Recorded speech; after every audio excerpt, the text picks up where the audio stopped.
Hi friends, ನಮಸ್ತೆ. Welcome to Srishti's kitchen. ಇವತ್ತಿನ ನಮ್ಮ ಕಿಚನ್ನಲ್ಲಿ ಭಾನುವಾರದ ಸ್ಪೆಷಲ್ ಚಿಕನ್ ಫ್ರೈ.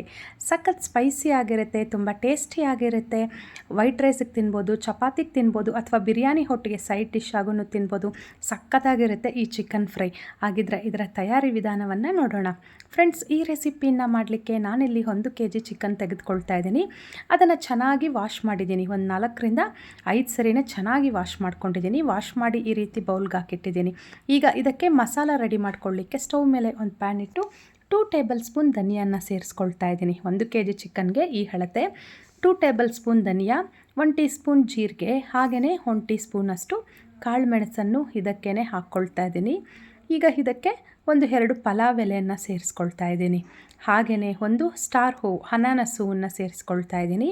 ಹಾಗೆ ಸ್ವಲ್ಪ ಚಕ್ಕೆಯನ್ನು ಸಹ ಹಾಕ್ಕೊಳ್ತಾ ಇದ್ದೀನಿ. 2 ಏಲಕ್ಕಿಯನ್ನು ಸಹ ನಾನು ಇದಕ್ಕೆ ಸೇರಿಸ್ಕೊಳ್ತಾ ಇದ್ದೀನಿ. ಈಗ 7ರಿಂದ 8 ಲವಂಗನ ತೆಗೆದುಕೊಳ್ತಾ ಇದ್ದೀನಿ. ಇಷ್ಟು ಇಂಗ್ರೀಡಿಯೆಂಟ್ಸ್ನ ಪ್ಯಾನ್ಗೆ ಹಾಕ್ಕೊಂಡು ಸ್ಟವ್ ಕಡಿಮೆ ಹುರಿಯಲ್ಲಿಟ್ಕೊಂಡು ಇದನ್ನೆಲ್ಲ ಸ್ವಲ್ಪ ಚೆನ್ನಾಗಿ ಹುರ್ಕೊಳ್ಳಿ. ಒಳ್ಳೆ ಘಮ ಬರಲಿಕ್ಕೆ ಶುರುವಾಗುತ್ತೆ. ಇದ್ರದ್ದು ಬಣ್ಣ ಎಲ್ಲ ಚೇಂಜ್ ಆಗುತ್ತೆ. ಆ ಸಮಯದಲ್ಲಿ ನೀವು ಸ್ಟವ್ ಆಫ್ ಮಾಡ್ಕೋಬೇಕು. ಸ್ಟವ್ ಆಫ್ ಮಾಡಿಕೊಂಡು ಇದೆಲ್ಲ ಸ್ವಲ್ಪ ತಣ್ಣಗಾಗೋವರೆಗೂ ಬಿಟ್ಟು ಆನಂತರ ಮಿಕ್ಸಿ ಜಾರ್ಗೆ ಸೇರಿಸ್ಕೋಬೇಕು. ನೋಡ್ತಾ ಇದ್ದೀರಾ ನೋಡಿ, ಈ ಕಲರ್ ಬರೋವರೆಗೂ ಚೆನ್ನಾಗಿ ಅದನ್ನು ಫ್ರೈ ಮಾಡ್ಕೊಂಡಿರಬೇಕು. ಈಗ ನೋಡಿ ಫ್ರೆಂಡ್ಸ್, ಇದು ತಣ್ಣಗಾದಮೇಲೆ ಈ ರೀತಿ ಮಿಕ್ಸಿ ಜಾರ್ಗೆ ಸೇರಿಸ್ಕೊಂಡು ಇದನ್ನು ಪೌಡ್ರ್ ಮಾಡ್ಕೊಳ್ಳಿ, ನೀರು ಹಾಕಿದಿರ. ಆನಂತರ ಈ ರೀತಿ ಪೌಡ್ರ್ ಆದಮೇಲೆ ಇದಕ್ಕೆ ಹೊಟ್ಟು ಸಮೇತ 6 ಬೆಳ್ಳುಳ್ಳಿ ಹೆಸಳನ್ನು ಸೇರಿಸ್ಕೊಂಡು ಇನ್ನೊಂದು ಸರಿ ಮಿಕ್ಸಿ ಜಾರ್ಗೆ ಹಾಕ್ಕೊಂಡು ಈ ರೀತಿಯಾಗಿ ತರಿಯಾಗಿ ಪೌಡ್ರ್ ಮಾಡಿ ಇಟ್ಕೊಳ್ಳಿ. ಈ ಪೌಡರ್ ಹಾಕೋದ್ರಿಂದ ಒಳ್ಳೆ ಘಮ ಬರುತ್ತೆ ಚಿಕನ್ ಫ್ರೈ.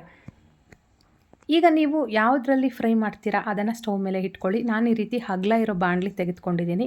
ಅದಕ್ಕೆ 2 ಟೇಬಲ್ ಸ್ಪೂನಷ್ಟು ಎಣ್ಣೆ ಸೇರಿಸ್ಕೊಳ್ತಾ ಇದ್ದೀನಿ.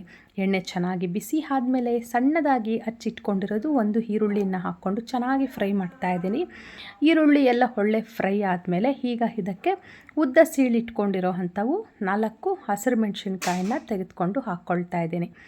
ಆನಂತರ ಫ್ರೆಶ್ ಆಗಿ ಜಜ್ಜಿಟ್ಕೊಂಡಿರೋ ಅಂಥದ್ದು ಶುಂಠಿ ಬೆಳ್ಳುಳ್ಳಿ ಪೇಸ್ಟ್ ಇದಕ್ಕೆ 1 ಟೇಬಲ್ ಸ್ಪೂನ್ ಬೇಕಾಗುತ್ತೆ. ಶುಂಠಿ ಬೆಳ್ಳುಳ್ಳಿ ಪೇಸ್ಟ್ ಹಾಕಿದ್ಮೇಲೆ ಅದರ ಹಸಿ ವಾಸನೆ ಹೋಗೋವರೆಗೂ ಇದನ್ನು ಸ್ವಲ್ಪ ಚೆನ್ನಾಗಿ ಫ್ರೈ ಮಾಡ್ಕೊಳ್ಳಿ. ಸ್ಟವ್ ಕಡಿಮೆ ಹುರಿಯಲ್ಲೇ ಇಟ್ಕೊಂಡು ಇದನ್ನೆಲ್ಲ ಫ್ರೈ ಮಾಡ್ಕೊಳ್ಳಿ. ಈಗ ಇಲ್ಲಿ ನಮಗೆ ಶುಂಠಿ ಬೆಳ್ಳುಳ್ಳಿ ಪೇಸ್ಟ್ ಹಸಿ ವಾಸನೆ ಎಲ್ಲ ಹೋಗಿದೆ ಅಂತ ಅನ್ನಿಸ್ದಾಗ ಇದಕ್ಕೆ ನಾವು ಕ್ಲೀನ್ ಮಾಡಿಟ್ಕೊಂಡಿರೋ ಅಂಥ ಚಿಕನ್ ಸೇರಿಸ್ಕೋಬೇಕಾಗತ್ತೆ. ಚಿಕನ್ ಹಾಕಿದ್ಮೇಲೆ ಇದೇ ಎಣ್ಣೆಯಲ್ಲೇ ಸ್ವಲ್ಪ ಚೆನ್ನಾಗಿ ಈ ರೀತಿ ಫ್ರೈ ಮಾಡ್ಕೊಳ್ಳಿ. ಫ್ರೈ ಮಾಡ್ಕೊಂಡಿದ ನಂತರ ಇದಕ್ಕೆ ಈಗ ರುಚಿಗೆ ತಕ್ಕಷ್ಟು ಉಪ್ಪನ್ನು ಸಹ ನಾವು ಹಾಕ್ಕೊಳ್ಳೋಣ. ರುಚಿಗೆ ತಕ್ಕಷ್ಟು ಉಪ್ಪು, ಹಾಗೆಯೇ 1 ಸ್ಪೂನಷ್ಟು ಅರಿಶಿನ ಪುಡಿನ ಹಾಕಿ ಈ ಚಿಕನ್ನಲ್ಲಿರೋ ವಾಟರೆಲ್ಲ ಹೊರ ಬರೋವರೆಗೂ ಇದನ್ನು ಸ್ವಲ್ಪ ಚೆನ್ನಾಗಿ ಲಿಡ್ ಕ್ಲೋಸ್ ಮಾಡಿ ನಾವು ಇದನ್ನು ಕುಕ್ ಮಾಡ್ಕೋಬೇಕಾಗುತ್ತೆ. ಇದನ್ನು ಈ ರೀತಿ ಬೇಯಲಿಕ್ಕೆ ಇದು ಸುಮಾರು 10ರಿಂದ 12 ನಿಮಿಷಗಳ ಕಾಲ ಸಮಯ ಬೇಕು. ಮಧ್ಯದಲ್ಲಿ ತೆಗೆದು ಚೆನ್ನಾಗಿ ಕಲಿಸ್ಕೊಳ್ತಾ ಇರ್ರಿ. ಇದಕ್ಕೆ ನೀರು 1 ತೊಟ್ಟು ಹಾಕ್ದಿರ ಮಾಡೋ ಅಂಥ ಚಿಕನ್ ಫ್ರೈ ನೀರೇ ಬೇಕಾಗಿಲ್ಲ. ಇದರಲ್ಲಿರೋ ನೀರಿನ ಅಂಶನೇ ಸಾಕಾಗುತ್ತೆ. ಈಗ ನಾನು ಸುಮಾರು 10 ನಿಮಿಷ ಆದಮೇಲೆ ನಿಮಗೆ ತೋರಿಸ್ತಾ ಇದ್ದೀನಿ. ನೋಡಿ, ನೀರು ಎಲ್ಲ ಎಷ್ಟು ಹೊರ ಬಂದಿದೆ. ಚಿಕನ್ ಪೀಸಸ್ಸು ಸಹ ನಮಗೆ ಇಲ್ಲಿ ಚೆನ್ನಾಗಿ ಫ್ರೈ ಆಗಿದೆ. ಈಗ ಇದಕ್ಕೆ ಅಚ್ಚ ಖಾರದ ಪುಡಿನ ಹಾಕ್ಕೊಳ್ಳೋಣ.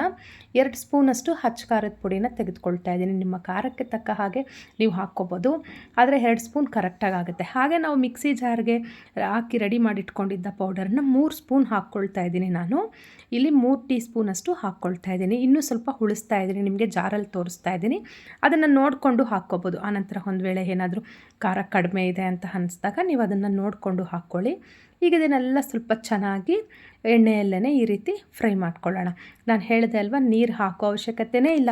ಒಂದು ವೇಳೆ ನಿಮ್ಗೆ ಏನಾದರೂ ಸ್ವಲ್ಪ ಗ್ರೇವಿ ಬೇಕು ಅಂದರೆ ಒಂದು ಸಣ್ಣ ಚಿಕ್ಕ ಗ್ಲಾಸಲ್ಲಿ ಹಾಕ್ಕೊಳ್ಳಿ. ಇಲ್ಲಾಂದರೆ ಇದೇ ರೀತಿಯೇ ತುಂಬ ಚೆನ್ನಾಗಿರುತ್ತೆ ಈ ಚಿಕನ್ ಫ್ರೈ. ಈಗ ಸ್ಟವ್ ಕಡಿಮೆ ಹುರಿಯಲ್ಲಿಟ್ಕೊಂಡು 1ರಿಂದ 2 ನಿಮಿಷಗಳ ಕಾಲ ಈ ರೀತಿ ಫ್ರೈ ಮಾಡಿಕೊಂಡು ಸ್ಟವ್ ಆಫ್ ಮಾಡಿದ್ರೆ ನಮಗೆ ಇಲ್ಲಿ ರುಚಿಯಾದ ಚಿಕನ್ ಫ್ರೈ ಅಂತೂ ರೆಡಿ ಆಗುತ್ತೆ.